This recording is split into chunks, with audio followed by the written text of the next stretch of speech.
Bueno, pues muchísimas gracias. Muchísimas gracias, Jorge. Qué introducción más fantástica y más generosa. Gracias a Jorge Buxadé, sobre todo, y gracias al Grupo ECR por organizar estas terceras jornadas de jóvenes en este campus de Valencia, que me parece una cosa magnífica. A mí me hubiera gustado mucho, cuando tenía vuestra edad, que me hubieran invitado a una cosa parecida. Este evento ya empieza a ser un poco una tradición y yo creo que abre y analiza en profundidad debates que son muy necesarios, ¿no? Y además que representa un punto de encuentro, un punto de conexión de jóvenes comprometidos con el futuro de España.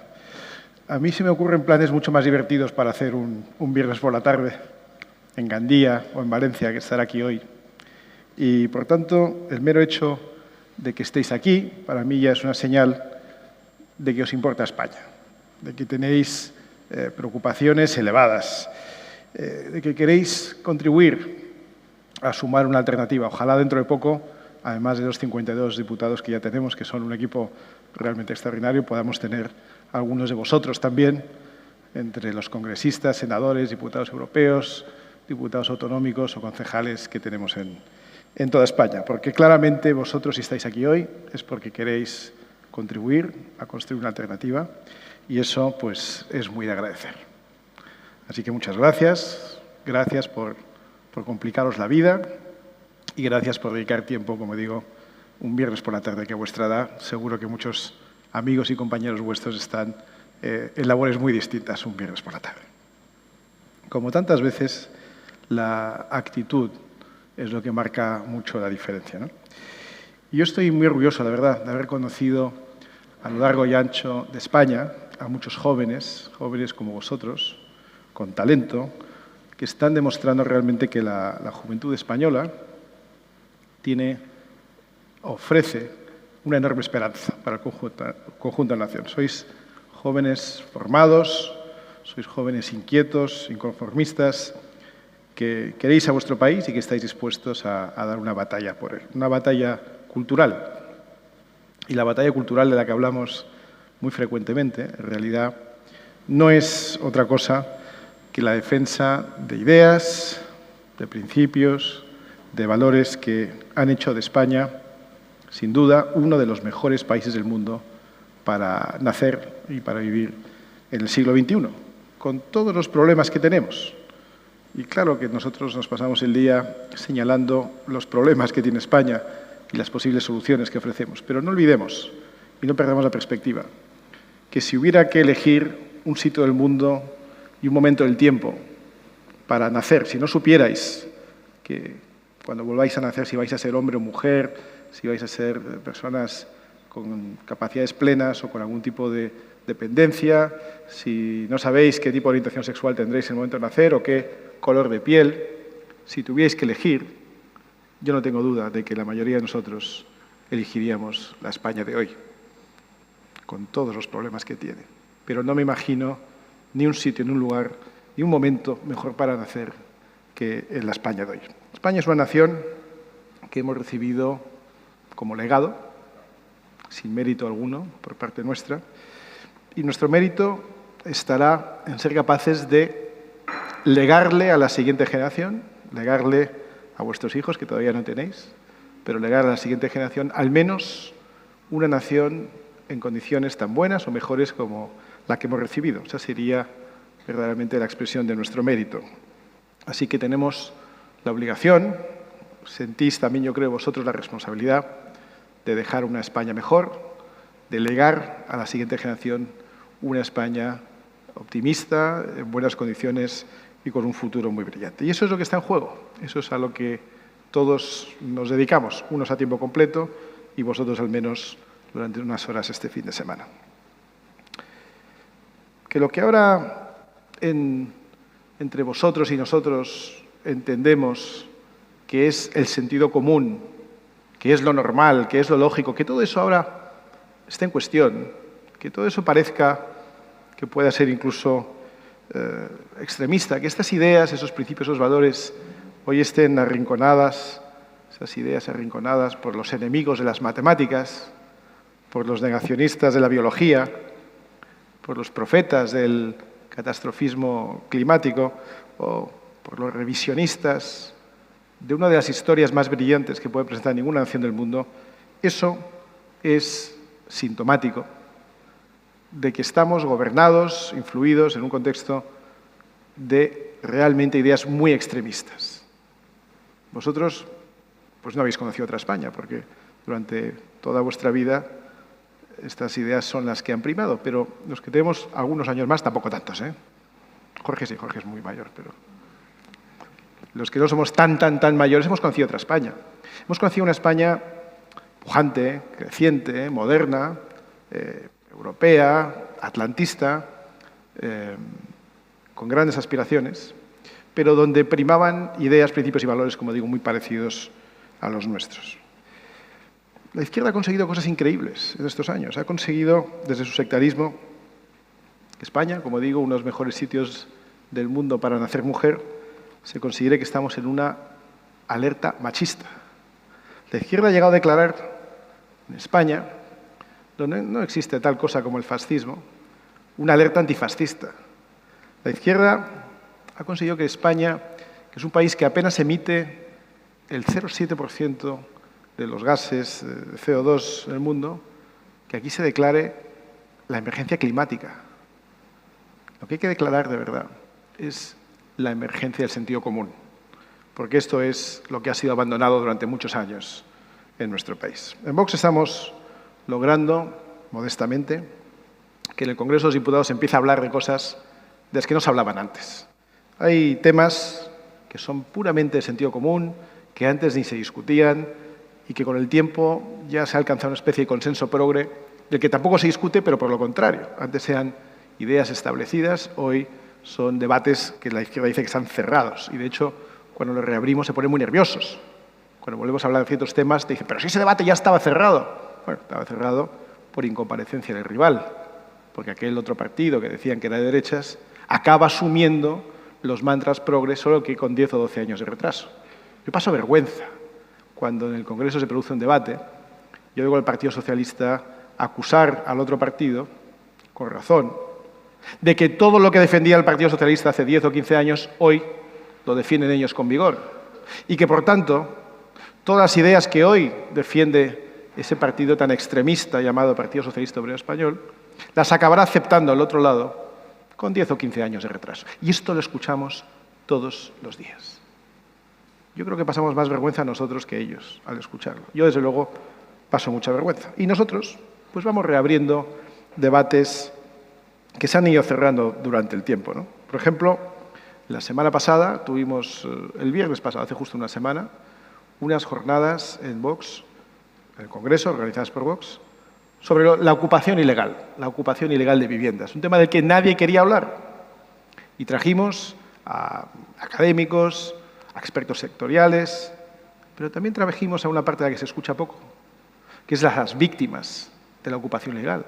Personas, en este caso mujeres, vinieron, propietarias de un modesto piso, de una casa que han pagado con el ahorro toda una vida, porque España es un país donde el ahorro tradicionalmente se ha canalizado a través del mundo de la vivienda. En otros países, quizá lo sepáis, pues se canaliza a través de fondos de inversión, se canaliza a través de sociedades de capital riesgo. Hay muchas maneras de ahorrar, pero en España, por muchos motivos que no entraremos ahora, se ha ahorrado mucho a través de la vivienda.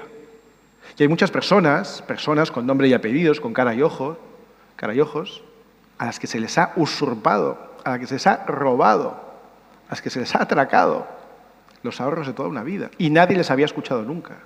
Pues hemos vuelto a abrir ese debate y hemos conseguido que los demás partidos tengan que volver a posicionarse. Y qué curioso que esos partidos que han gobernado durante años y no hicieron nada, ahora corren a ponerse al frente de la manifestación contra esa barbaridad que es la ocupación. Hemos dado voz a las víctimas de las leyes de género, entre ellas a los hombres, porque los que estudiáis Derecho, pues sabéis que el derecho romano, que tiene unos 2000 años, prevé la presunción de inocencia de todos hasta que se demuestre su culpabilidad. Y solo en España y solo hoy en día existe la inversión de la carga de la prueba, es decir, que ciertas personas, por tener un determinado sexo, si se les acusa de determinados crímenes o delitos, tienen que demostrar su inocencia. Esto solo sucede en España. No sucede ni en Suecia, ni en Noruega, ni en Estados Unidos, ni en Alemania, ni en Francia, ni en Australia, ni en Sudáfrica, ni en Cuba, ni en Venezuela. Da igual qué sociedades busquéis, avanzadas o subdesarrolladas, nórdicas o sureñas, grandes o pequeñas, capitalistas o comunistas. En ningún sitio del mundo hay las leyes que hay en España. Y nadie había discutido este tema hasta que hemos llegado nosotros. Hemos debatido también en otras jornadas que hemos organizado sobre una de las grandes tragedias silenciosas que asola a España, que es el suicidio demográfico de un país que no hace nada por tener niños mientras se desploman los nacimientos. Vosotros sois muy jóvenes, pero espero que dentro de unos años vosotros también forméis una familia y tengáis el impulso de dar paso a una siguiente generación. Y os avanzo ya que hay pocas satisfacciones en la vida mayores que las de tener un hijo. En mi caso tengo 4. No sé si todo el mundo debería tener 4. Pero sí os recomiendo, ahora que sois jóvenes, sí os recomiendo que en el futuro penséis en tener hijos, porque España los necesita, pero también por la propia satisfacción personal que da tenerlos. Pero España es el país de Europa con menos o con menor tasa de nacimientos de hijos por mujer, con mucha diferencia, con la única excepción del Estado Vaticano, que hay menos todavía. Pero quitando el Vaticano no hay ningún otro país en Europa que tenga tal tasa de fertilidad tan baja. No tenemos ni siquiera tasa de reemplazo. Quiere decir que dentro de unas décadas, si seguimos así, y así parece que vamos a seguir, podemos prácticamente extinguirnos como nación. No quiero ponerme demasiado trágico. Lo que digo es que es un problema que tenemos que abordar y es un problema del que nadie hablaba, pero Vox lo ha vuelto a abrir. Hemos abierto el debate, sin complejos, de la necesidad de financiar adecuadamente a nuestro sector de la defensa, porque España es un país expuesto a graves amenazas geoestratégicas, como estamos viendo a diario, y en un mundo en el que los progres pensaban que no se volvería a disparar un tiro en Europa, estamos viendo, en una frontera aparentemente lejana, pero no tanto, lo que está sucediendo en Ucrania. Pero es que estamos viendo también las graves amenazas que suponen el perímetro o las fronteras de las 2 únicas ciudades europeas que hay en África, que son españolas y que son la frontera sur de Europa dentro de ese continente. Denunciamos las aberraciones que se cometen en nombre del feminismo, de un feminismo malentendido. Nadie discute, que yo conozca al menos, nadie discute la igualdad de hombres y mujeres ante la ley, la igualdad de oportunidades. Nadie discute el artículo 14 de la Constitución, por eso está recogido. Pero con este gobierno, que se autoproclama el más feminista de la historia, estamos viendo un desfile, lamentablemente, un desfile de violadores y pedrastas que salen a la calle gracias a su incapacidad normativa. Nosotros reivindicamos fundamentos de la democracia, como la independencia judicial, otro debate que estaba cerrado, pero se suponía que las democracias están basadas, entre otras cosas, en la separación de poderes, en que el Ejecutivo, el Legislativo y el Judicial generan un sistema de contrapesos y de vigilancia mutua, no que todo dependa del inquilino de la Moncloa.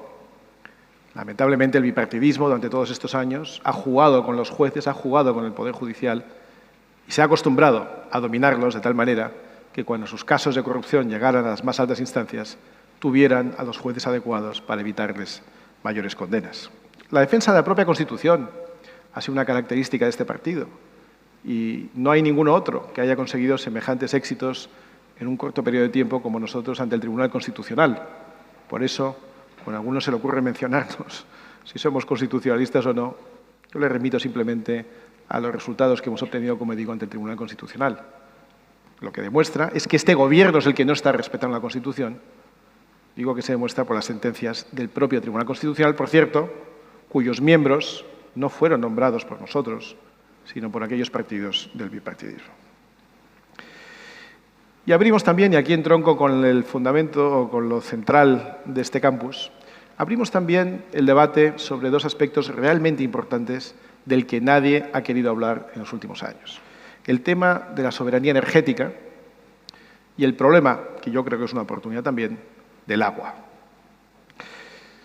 Mira, España ha sido en estos años el país de la OCDE, el país occidental, que más ha sufrido económicamente en la época del año 2020-2021, en la época de la pandemia. El que más con Argentina, pero en fin, prácticamente el que más de todo Occidente. También ha sido el que peor ha reaccionado a esa crisis y el único que todavía no ha conseguido los niveles pre-COVID de toda Europa. Esto quiere decir que la renta, el Producto Nacional Bruto de España del 2019, era superior al que tenemos hoy. En otras palabras, cuando acabe esta legislatura, que no habremos recuperado todavía el nivel económico, cuando acabe la legislatura de 4 años, estaremos peor que cuando empezamos. Un triste récord que no creo que muchos gobiernos del mundo puedan presentar.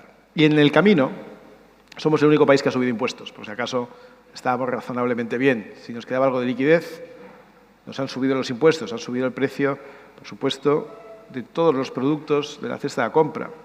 Ha subido dramáticamente el precio de la electricidad, el precio del gas, el precio de la gasolina. Es decir, que estamos exactamente en el camino contrario al necesario. Y de eso es lo que vamos a hablar un poco aquí hoy. Porque la política energética no es un asunto sencillo. No se presta a explicarlo en 3 tuits. No es algo que podamos sentenciar de una manera dogmática con 4 ideas, sino más bien, como digo, es una cosa compleja que requiere cierto estudio, que requiere cierto análisis y que requiere hacerlo alejado del dogmatismo. Por eso es un tema que la izquierda nunca va a dominar, porque la izquierda no es capaz de hacer análisis alejados de su ideología, que, como sabéis, es una ideología absolutamente fracasada. Pero de la política energética dependen muchas cosas. Es de los asuntos más importantes que puede hacer un ejecutivo. Depende, por un lado, un porcentaje muy alto del gasto de las familias españolas. Las familias son muy sensibles a las oscilaciones de precios que están sufriendo en materia, por supuesto, energética. Como digo, no solo la factura de la luz, es la factura del gas, es decir, de la calefacción, es la factura de los combustibles, del coche de la familia o del vehículo comercial con el que trabaja un autónomo. Pero es que de una política energética acertada depende también, en segundo lugar, la propia competitividad de las empresas. España no puede tener empresas competitivas, no podemos competir con compañías de otros sitios del mundo, ni siquiera de Europa, si no tenemos una política energética adecuada, es decir, si nuestros productores no pueden contar con un suministro energético fiable y a un precio razonable. Por el contrario, una política energética equivocada, como la que lamentablemente España lleva desarrollando desde hace décadas, no es solo este gobierno, sino que llevamos ya décadas, me atrevo a decir que unos 45 años de errores consecutivos uno tras otro. Una política energética fracasada, como digo, acaba condenando al cierre de muchas empresas y al desmantelamiento de ciertas industrias, especialmente aquellas llamadas electrointensivas, que son empresas donde los insumos, donde los costes están tremendamente influidos por el precio de la energía. Es decir, la energía es uno de los mayores costes, que suele coincidir con que son industrias que crean mucho empleo.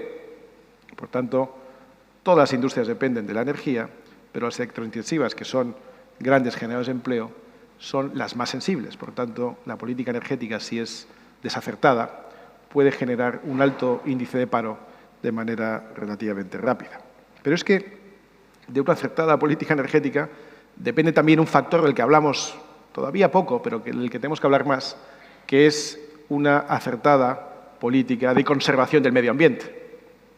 La conservación del medio ambiente es una de esas banderas que se ha arrogado la izquierda y que, creedme, realmente es de derechas.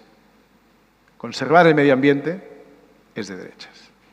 Dejar un planeta mejor a nuestros hijos es algo de lo que nos tenemos que preocupar y de lo que podríamos hablar, y probablemente hablaremos mucho, y que se puede hacer de manera sensata, con sentido común, sin apriorismos ideológicos, sin dogmas y sobre todo sin trampas, porque la izquierda utiliza muchas trampas en esto del medio ambiente. Y al final, de tener la política energética adecuada, depende también la autonomía de un país, la capacidad de salir adelante sin tener enormes dependencias de otros países, algunos de los cuales, como estamos observando este año, se pueden tornar muy rápidamente en países hostiles. Alemania es un país que ha puesto todo su sistema productivo a depender del suministro de gas de un país como Rusia, que, como podéis observar, pues se ha vuelto hostil muy rápidamente. Si buscáis en Google, podréis encontrar una intervención de Donald Trump, personaje complejo y lleno de aristas y que no voy a defender en su totalidad, pero hay un discurso muy cortito, lo podéis ver muy rápidamente en Google, en YouTube.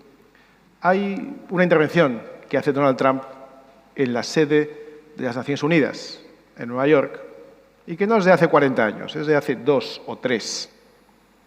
Y le advierte a Alemania del peligro que corre al depender, esta es la palabra clave, al convertirse en dependiente del gas de un país como Rusia. Lo interesante del vídeo es ver la reacción de la delegación alemana de las Naciones Unidas y cómo se ríen. ¡Qué ignorante! ¡Qué ignorante! ¿Cómo puede pensar Trump en su ignorancia que Rusia pueda ser un peligro para Alemania? Trump está anclado en el mundo de la Guerra Fría de los años 80 del siglo XX. No entiende nada. Todo esto es mi interpretación, no es que los alemanes lo digan. Pero de su risotada, de esa risotada en la que desprecian lo que les está diciendo Trump, se desprende todo esto. O al menos yo lo interpreto así. Lo que es seguro es que se lo advirtió y se rieron. Y en 2 o 3 años se ha demostrado hasta qué punto las políticas energéticas de Alemania, lideradas por Angela Merkel, a la que todo el mundo alababa como la mayor líder del Occidente, de Europa Occidental, han sido un completo fracaso. Un completo fracaso. Ponerse en manos de Rusia, fracaso. Acabar con las centrales nucleares porque en Japón hubo un maremoto y porque dependía de los verdes, completo fracaso. Cerrar las centrales eléctricas que dependían del carbón, completo fracaso. Hay solo una ventaja, es que Alemania ha cambiado. Le ha dado al botón de deshacer, como en Word, deshacer, deshacer, deshacer, deshacer. Y vuelve a tirar de energía nuclear, vuelve a tirar de centrales de carbón y vuelve a buscar suministradores de gas que sean distintos para no depender tanto de Rusia. En fin, en España, por no irnos demasiado lejos, algunos pensaron que defender la autonomía, España, defender la soberanía energética, pues debía ser cosa de fachas. Y por eso pues, se han entregado a este alarmismo climático que nos lleva por una senda muy peligrosa, que es esencialmente intentar que España se desarme, que España cierre su industria, que España dependa del exterior, como digo, en un momento en el que hemos aprendido que eso no solo destruye empleo, sino que además nos convierte en una nación más débil. La política energética equivocada arrancó hace muchos años. Yo diría en los años 80, cuando España estaba a punto de inaugurar ciertas centrales nucleares que se habían planificado antes. Las centrales nucleares tardan bastantes años en construirse, más entonces que ahora se puede hacer un poco más rápido. Y a principios de los 80 estaban a punto de abrirse unas cuantas centrales nucleares en España. Una de ellas, en el País Vasco, llamada Lemóniz. En la central nuclear de Lemóniz, que como digo estaba bastante avanzado, hubo un asesinato. ETA asesinó, el grupo terrorista ETA, asesinó a un ingeniero apellidado Ryan, un ingeniero que era uno de los responsables de la central de Lemóniz, como una manera de presionar para que se cerrara aquella central nuclear. Es decir, la izquierda marxista, en este caso terrorista, presionó asesinando a una persona para que se cerrara aquella central nuclear. El resultado es que se cerró esa y todas las demás que estaban a punto de abrirse, porque estaban ya bastante avanzadas. Esa fue la primera gran trampa en la que se cedió ante la presión de la izquierda. Por cierto, las empresas que habían invertido enormes cantidades de dinero en los años 70 y principios de los 80 en crear esas centrales nucleares, esas que estaban diseñadas justamente para proveer energía, para darnos una cierta autonomía, para garantizar nuestra soberanía energética, esas que invirtieron con la garantía de que el Estado iba a incorporar toda la energía que produjeran al sistema de suministro eléctrico nacional, cuando les obligaron a cerrar, levantaron la mano. Oiga, yo he invertido aquí mucho dinero y ahora usted me dice que no puedo. Respuesta del Estado, no os preocupéis. No lo vais a perder. Esta ha sido una decisión del Estado. El Estado os compensará los costes que habéis incurrido para construir esas centrales que no se van a abrir, los enormes costes. Cuando el Estado dice que va a cubrir un coste, sabéis lo que quiere decir. Que lo pagáis vosotros, en este caso vuestros padres o vuestros abuelos. Y durante décadas, no sé si décadas, pero durante 15 o 20 años, en el coste de la luz se incluía una parte, cada facturita de la luz que pagaban vuestros padres y vuestros abuelos, iba una parte más allá del consumo, más allá del coste fijo de la potencia instalada, de compensación a las eléctricas, que habían invertido enormes cantidades de dinero y a las que no se les había permitido abrir sus centrales nucleares. Es decir, los ciudadanos pagaron por la cobardía de sus gobiernos. Eso fue lo que pasó en los 80 y en los 90.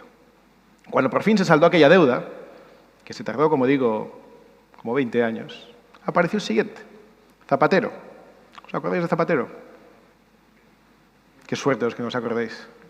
Qué maravilla ser joven y no haber experimentado la España de Zapatero. Pues mirad, con Zapatero, que fue el primero que empezó a reposicionar, a reprogramar a España en el año 2004, y desde entonces todavía no nos hemos recuperado.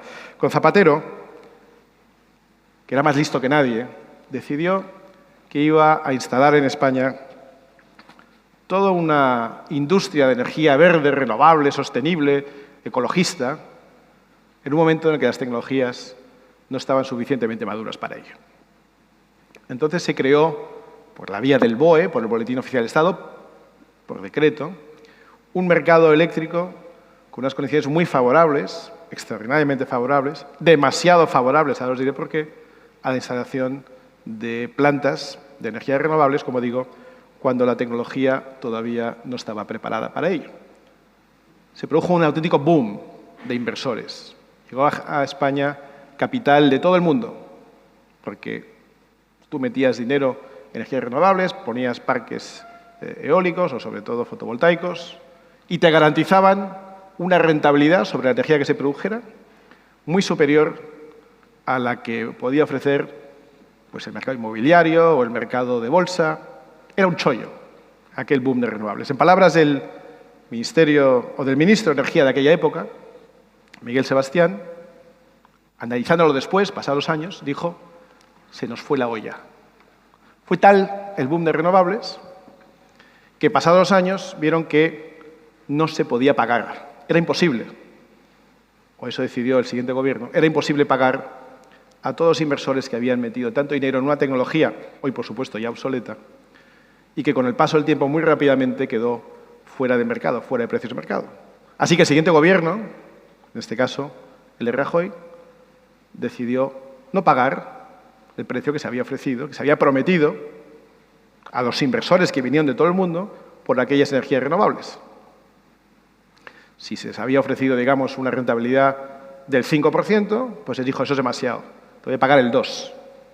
Ya, pero es que muchas de las inversiones venían apalancadas, es decir, se habían endeudado para poder hacerlas. Si te garantiza el Estado un 5%, y te lo dice el Estado, pues tú te permites, digamos, financiar con un préstamo, quizá al 3%, pongamos por ejemplo. Dice, bueno, cuesta el 3%, me pagan el 5%, gano el 2%, métele millones. Y de repente viene el siguiente gobierno y dice que no, que el 5% es mucho, te va a pagar el 2%. No toméis los números en sentido literal. Lo que sí os digo es que lo que empezaron a pagar a partir de la época de Rajoy estaba por debajo del coste de capital. Con lo cual os podéis imaginar lo que pasó. Todos los fondos levantaron la mano. Usted me debe dinero. Usted me prometió, de una manera parecida, cuando usted emite un bono, cuando tú emites un bono del Estado, deuda pública, tú ofreces, garantizas, prometes una cierta rentabilidad. Y no la está ofreciendo una pyme, la está ofreciendo el Estado. Cuando el Estado, con el siguiente gobierno, decidió no pagar, nos inundaron a juicios, a demandas que España está perdiendo desde entonces. Y, por supuesto, vamos a pagar todo lo que se le prometió a aquellos inversores con recargos e intereses. En cortes de arbitraje internacionales, en juzgados, en tribunales, en todo el mundo, España está perdiendo, como es natural, todos estos juicios. ¿Quién creéis que va a pagar eso? Vosotros. La política energética generó, además un fuerte déficit de tarifa todos los años, porque subvencionábamos aquellas instalaciones que, como digo, enseguida quedaron obsoletas, a razón de 10.000 millones de euros al año. Y al muy poco tiempo teníamos ya un déficit de tarifa acumulado de 30.000 millones de euros. Pero lo grave es que no aprendemos y reincidimos.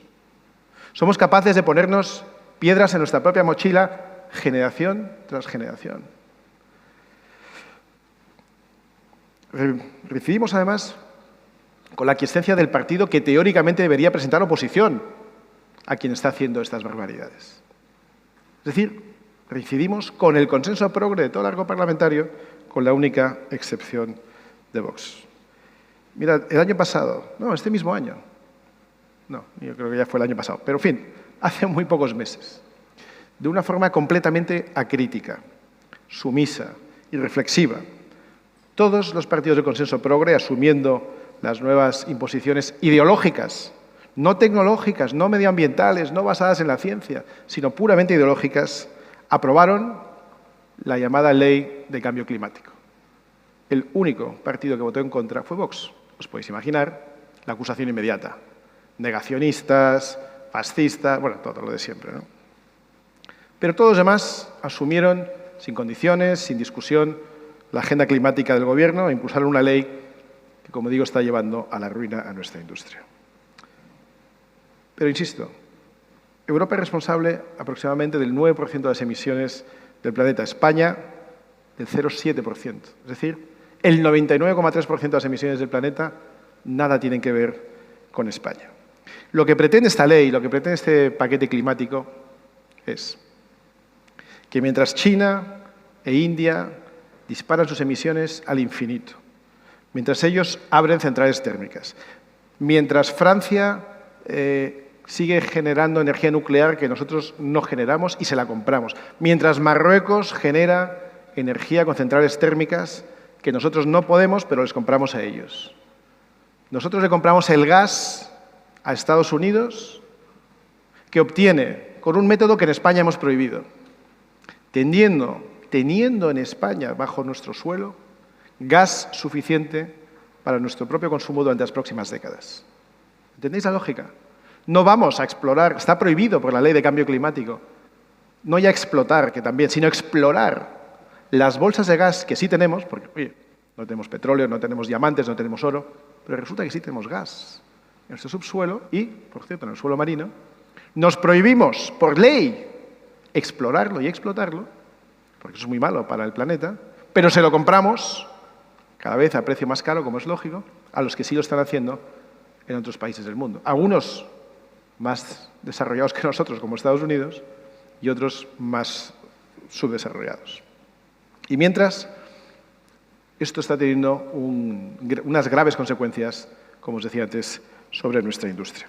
Al final, imponer de manera autoritaria, acelerada, alejándonos de la ciencia y de la tecnología, unas ideas están haciendo mucho daño a nuestra economía y está empobreciendo a nuestros españoles, a nuestros compatriotas españoles. Por eso insistimos en que una política energética con sentido común tiene que tener en cuenta siempre tres pilares. Es un poco lo que llamamos los tres vértices de cualquier mix energético sensato, porque todo país debe decidir de dónde saca su energía y no tenerla solo de un tipo, sino que tiene que buscar distintas fuentes. Y ese equilibrio entre distintas fuentes es lo que se llama el mix energético. ¿Y qué tres cosas tenemos que tener en cuenta? Primero, la seguridad en el suministro energético. Asegurarnos de que tenemos un mix energético que permite producir energía en el momento que la consumimos. Sabéis que uno de los problemas que presenta el mundo de la energía es que la energía es muy difícil de almacenar. No es imposible, pero es muy, muy difícil. Entonces, no es solo la capacidad instalada que tenga un país, sino la capacidad de producirla en los momentos en que se necesita. Por poneros un ejemplo muy sencillo, si solo tuviéramos energía solar, no podríamos tener energía de noche. Si solo tuviéramos energía eólica, no podríamos consumir energía cuando no sople el viento. Por tanto, la seguridad de suministro, la fiabilidad de que cuando lo necesitamos lo vamos a tener, es uno de los tres vértices. Segundo, el impacto medioambiental que genere la producción de energía. Y como os decía antes, tiene que ser sensato. Tenemos que ser capaces de producir energía de una manera que no destruya nuestro medio ambiente, pero tiene que ser sensato, no sometido a la ideología progre, radical y completamente desconocedora de la ciencia de la izquierda. Insisto en que la preservación del medio ambiente, la conservación del medio ambiente, es una idea conservadora, es una idea de derechas. Y tercero, que el precio de la energía sea razonable y, como os digo, permita a nuestras empresas ser competitivas y a nuestras familias poder pagar con un esfuerzo relativamente sencillo. Por eso, lo que proponemos desde Vox es la vuelta al sentido común. No es otra cosa que eso. Queremos establecer un debate racional, desprovisto de todo este fanatismo de la izquierda, que derive en un plan de soberanía energética para proteger los intereses de España y los españoles. Y en esto, vosotros vais a tener un papel importante. Vosotros que sois la siguiente generación, que sois gente joven, que venís con ideas frescas, tenéis que ayudarnos a crear las ideas para este debate. Porque tenemos que ser capaces de convencer a jóvenes como vosotros, a mayores como vuestros padres y como vuestros abuelos, y a toda España, de un buen plan energético que garantice nuestra soberanía. Lo racional, yo creo que lo sensato, es, como digo, diseñar un sistema que permita que la energía sea segura, barata y razonablemente preservadora del medio ambiente. Lo racional y lo sensato es no renunciar al aprovechamiento de nuestros propios recursos. Claro que España tiene sol y claro que España tiene viento, y eso hay que aprovecharlo, pero de una manera racional. Mientras tanto, mientras las energías renovables avanzan y la tecnología y la ciencia avanza, porque avanza muy deprisa, lo racional y lo sensato es aprovechar la instalación que tenemos de centrales de energía nuclear, que han sido durante 50 años una auténtica joya para España. Y lo sensato y lo racional es acompasar la evolución del mix energético a la maduración de la tecnología, como os decía antes, porque la ideología nunca debe adelantar a los avances tecnológicos. En definitiva, lo importante es poner por delante los intereses de España y de los españoles, muy por delante, como digo, de la ideología que está arruinando a familias, a industrias, al campo y, en general, a toda la nación. Pero hay una buena noticia en todo esto, y es que hay solución. Hay solución. Por eso digo que en este fin de semana yo espero que vosotros contribuyáis a diseñarla, porque ante el problema que tenemos hay soluciones que son relativamente sencillas de adoptar, porque los problemas más graves en el mundo energético son de orden político, no son de orden tecnológico, no son de orden científico. Y, por tanto, si los problemas son políticos, las medidas adecuadas, las ideas adecuadas, las políticas adecuadas pueden mejorar este problema de manera muy sensata. Y algo muy similar es lo que ha ocurrido con el agua en España, que es otro de los grandes problemas y, a la vez, otra de las grandes oportunidades que tiene nuestro país. La deriva del Estado autonómico, es decir, la fragmentación en 17 mini naciones que llamamos comunidades autónomas, más las 2 ciudades autónomas, ha fomentado un sentido patrimonialista del agua, que es un recurso que es de todos. Ha generado incluso enormes tensiones entre comunidades autónomas. El caso más claro y más evidente es la tensión entre Castilla-La Mancha y Murcia por el tema del agua. Pero sucede también entre otras comunidades, porque se ha antepuesto el interés de una provincia, de una comunidad, de una zona pequeña de España frente al interés general de España. Mirad, en España vertemos al mar aproximadamente 5.700 hectómetros cúbicos de agua en la cuenca del Ebro. En el año 2018, para que os hagáis una idea, el Ebro echó al mar en 20 días, una cantidad de agua equivalente a todo lo que se consume en España en un año. Sabéis que hay que mantener siempre, como es lógico, un caudal ecológico. Hay que permitir que el agua fluya hasta desembocar con un cierto nivel para preservar y garantizar que la fauna y la flora del entorno fluvial se mantenga en buenas condiciones. Pero una cosa es eso y otra cosa es tirar al mar el exceso de agua por encima del caudal ecológico que tenemos. Pues eso por el Mediterráneo, pero es que por el Atlántico estamos tirando más del doble del agua que estamos obligados a ceder a Portugal por el Tratado de la Albufeira. Porque el agua, yo digo que es de España, de todos los españoles, pero en el fondo también, como es natural, tenemos que tener en cuenta a Portugal, que forma parte de la misma península. Por eso existe un tratado, como es natural, para garantizar a Portugal el paso de cierta cantidad de agua. Pero es que estamos dejando que pase por ahí más del doble de lo que se acordó en su día, que era ya más que suficiente para garantizar el caudal ecológico de los ríos a su paso por Portugal, más el consumo que Portugal necesita. Así que agua en España hay de sobra, pero el problema es que la malgastamos, la tiramos al mar y se pierde. El agua podría canalizarse desde zonas donde hay en exceso hacia zonas donde es más necesaria. España, y lo hemos demostrado y lo hemos comprobado en la pandemia, puede convertirse, tiene una oportunidad enorme, por eso hablo de oportunidad con el agua, de convertirse en la despensa de Europa. Somos capaces, nuestro campo es capaz de producir frutas, verduras y todo tipo de productos de alimentación de máxima calidad, de una manera que nadie más en Europa sabe hacer. Es más, nuestra capacidad, la capacidad de nuestros agricultores de tratamiento del agua es de una eficiencia tal que si hace 30 o 35 años salíamos a otros países, por ejemplo, salíamos a Israel para aprender cómo trataban el agua, siendo Israel un país con enorme sequía, pero a la vez con gran capacidad agrícola, aprendimos tecnología de otros países más avanzados que nosotros para el tratamiento del agua, y hoy son esos países los que vienen a España a aprender nuestros agricultores. Ese es el nivel de avance, de profesionalización y de tecnología incluso aplicada al mundo agrícola que España tiene hoy. Pues bien, España, un país que tiene su territorio, el 50% de su territorio en riesgo de desertificación, podría multiplicar su capacidad productiva en el sector agrícola si el agua llegara a todas partes. Para eso habría que hacer un plan de infraestructuras hídricas, es decir, habría que llevar el agua de un sitio a otro. ¿Cuál creéis que es la mayor resistencia de la izquierda para llevar el agua de un sitio a otro? Pues que el que hizo eso por primera vez en España era Franco.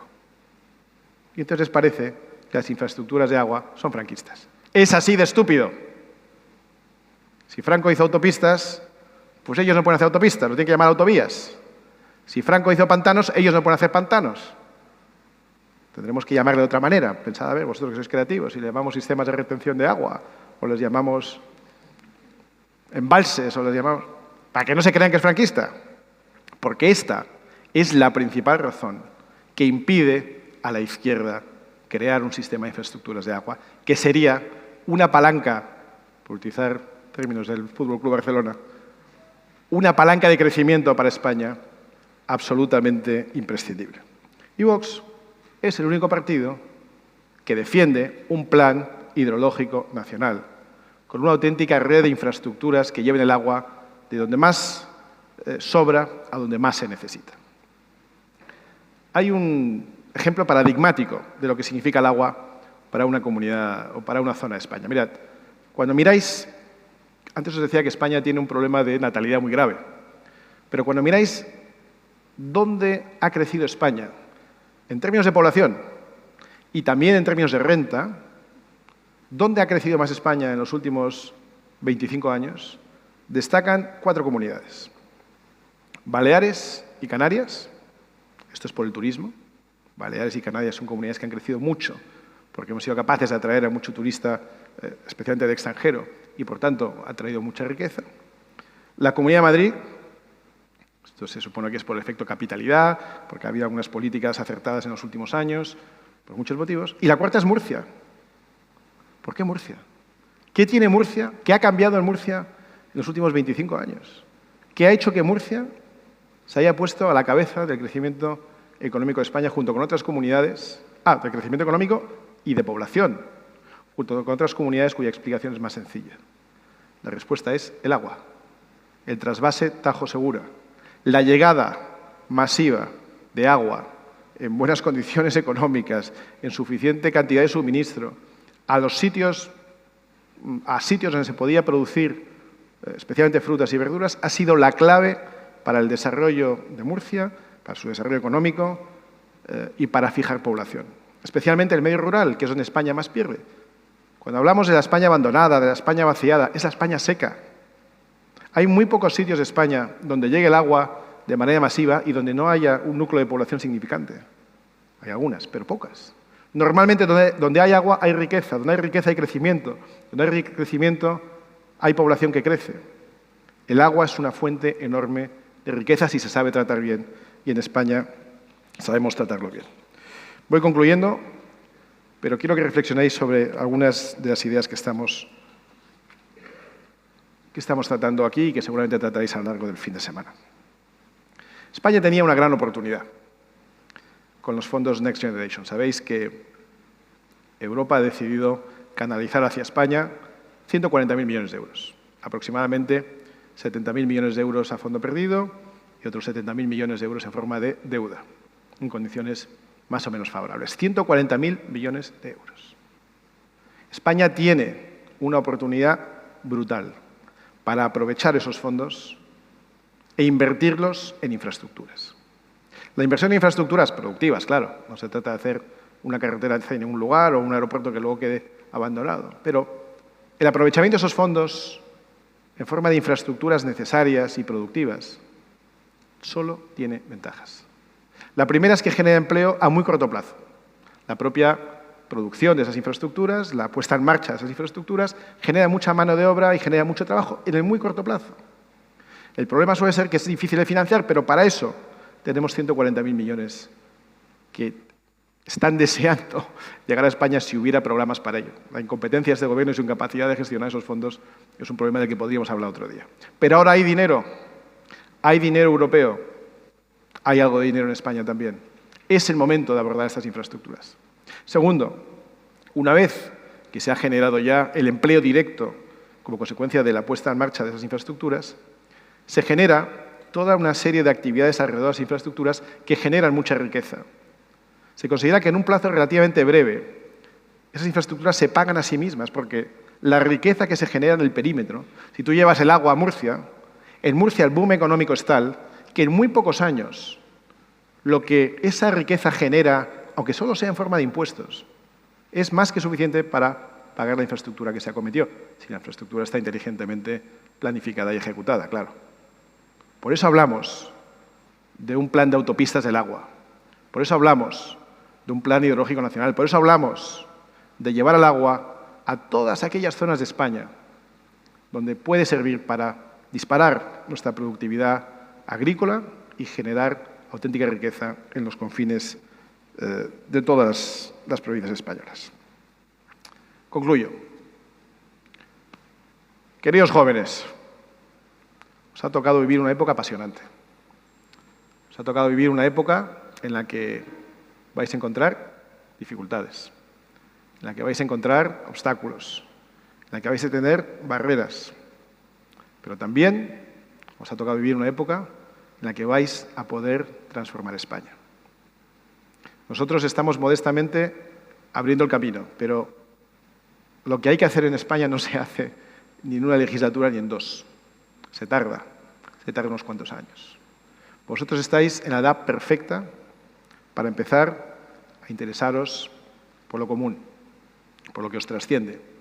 Naturalmente que también tenéis que pensar en lo vuestro, en vuestra vida, en vuestros estudios, en vuestra familia, en formar una familia nueva, en tener oportunidades laborales, en prosperar, en contribuir.